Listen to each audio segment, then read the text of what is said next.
In this video, I'm going to show you how to create a knowledge base in Confluence. Now, the first thing you want to do, you want to go to Confluence and you want to sign in, and after that, hover over the Spaces button on the top left, click on it, and then click on Create a Space.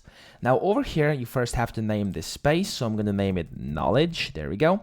And then down here, you basically can select an icon. I'm going to select this one. And then you can go ahead and choose a purpose for this space. This is very important because here, of course, you have to click on knowledge base. And then after you do that, you can go ahead and even customize the space key in case you want to. I'm not going to do that. And then once you have your knowledge base selected, click on next. And then here you're going to have to select the features you want to have. So for example, these are going to be all the ones. I'm going to just leave it as it is and I'm going to click on create space. And after that, it's going to basically start building your knowledge base. And there we go. This is now your knowledge base. So that's pretty much it. I hope this video helped you out. If it did, please subscribe to the channel and help me out as well.